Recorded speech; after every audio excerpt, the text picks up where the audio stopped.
ఏపీలో ఒకప్పుడు పెన్షన్ పంపిణీ అంటే పండుగ. వాలంటీర్లు 1వ తేదీ సూర్యోదయం కాక ముందే అవతాతల చేతిలో పెన్షన్ డబ్బులు పెట్టేవారు.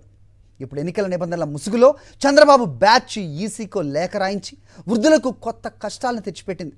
మండు టెండలో సచివాలయానికి వచ్చి పెన్షన్ తీసుకోవాల్సిన పరిస్థితి కల్పించింది పచ్చ బ్యాచ్. చూశారుగా, ఇది ఏపీలో ఏప్రిల్ నెల పెన్షన్ తీసుకునేందుకు నెలకొన్న పరిస్థితి.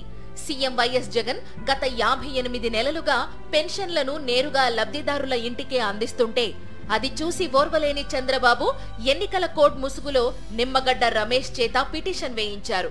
వాలంటీర్లు పెన్షన్ను ఇంటి దగ్గర ఇచ్చేందుకు వీలు లేకుండా చేశారు. ఫలితంగా పెన్షన్ లబ్ధిదారులు సచివాలయానికి వచ్చి పింఛన్ మొత్తం తీసుకోవలసిన పరిస్థితి. మండు టెండల్లో ఎక్కడికక్కడ ఇబ్బందులు పడుతూ ఎట్లాగో సచివాలయానికి వచ్చి పెన్షన్ తీసుకుంటున్నారు. అయితే వారి ఇబ్బందులు చూసి మనిషి అన్నవాడు ఎవరికైనా మనసు కరగాల్సిందే.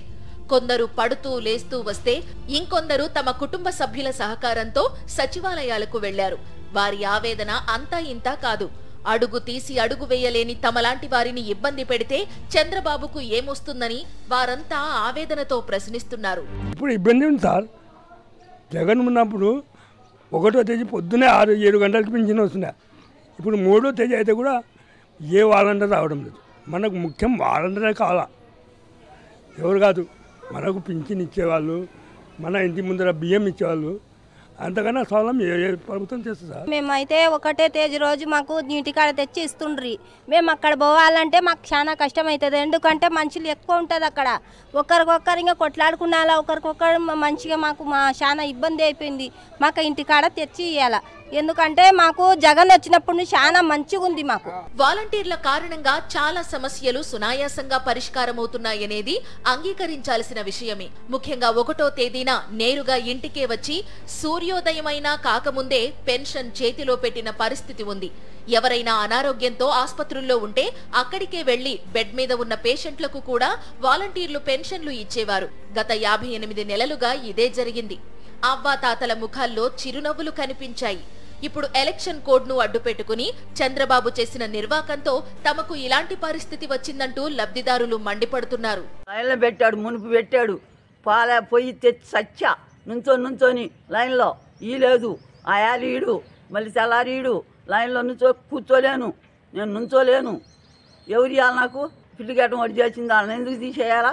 ఇలా మడి తెచ్చి ఇచ్చేవాళ్ళని బంగారం వల్లే ముసలోళ్ళు ఎవరు పోతారు? దొంగ సచ్చినోడు ఇది ఓట్లు ఇటు నాశనం. సెంటర్లు ఎత్తుకొచ్చి మమ్మల్ని లేకపోతే డబ్బులు ఇస్తున్నారు. ఏది నా 5ంటికి ఇప్పుడు సత్యనారాయణ పోవాలని మరి వీడికి కళ్ళు కుట్టియా? మా మీద ఎందుకు రాజకీయం? చంద్రబాబు నాయుడికి వాడు చేసుకునేది వాడు చేసుకో, వాలంటీర్లు వద్దంటాం ఎందుకు? అయ్యా మేము రాలేమయ్యా, జ్వరాలు తగిలిండే, కాళ్ళు నొప్పులు అయిపోయా. మాకు డబ్బులు ఛార్జీలు కాంచి వస్తాయి నాన్న. మేము అంత దూరం నడవలేము నాన్న. ఒత్తిడి మీరు వచ్చి ఇవ్వండి, లేకుంటే మా వానర్కి ఉంటుంది చెప్పండి నాన్న. మీకు దండాలు, మా కాళ్ళు నడవటానికి నాన్న. జగన్ సంక్షేమ పాలన అందిస్తుంటే కడుపు మంటతో రగిలిపోతున్న చంద్రబాబు తమను ఇలా ఇబ్బంది పెడుతూ రాక్షసానందం పొందుతున్నారంటూ ఆగ్రహం వ్యక్తం చేస్తున్నారు. అయితే తాను అధికారంలోకి వస్తే ఇదే పరిస్థితి ఉంటుందని, చంద్రబాబు నిజ స్వరూపం మరోసారి బయటపడిందన్నది ఈ అవ్వాతాతలకు అర్థమైంది. ఇక ఎన్నికల్లో వారంతా తమ ఓటుతో ఈ రాక్షస మూకకు బుద్ధి చెప్పడం ఖాయమని భావిస్తున్నారు. చల్లారిందా? కడుపు మంట పూర్తిగా చల్లారిందా బాబు? అవ్వతాతలు వికలాంగులు పడుతున్న కష్టాలు చూస్తున్నావుగా. నాటి కష్టాలు మళ్లీ గుర్తు చేశావు. పింఛన్ కోసం వెళ్లి ప్రాణాలు కోల్పోయిన ఘటనలు గుర్తుకు తెచ్చావు. నీ పాలన అంటేనే నరక కూపమని, నీ పాలన అంటేనే కష్టాల కడలని గుర్తు చేశావు. నిస్సిగ్గుగా ఒప్పుకున్నావు బాబు. ప్రజలు ఇవేవీ మర్చిపోలేదు బాబు. మంచి చేసినోడిని, నిండా ముంచినోడిని ఏదీ మర్చిపోలేదు. మర్చిపోరు కూడా.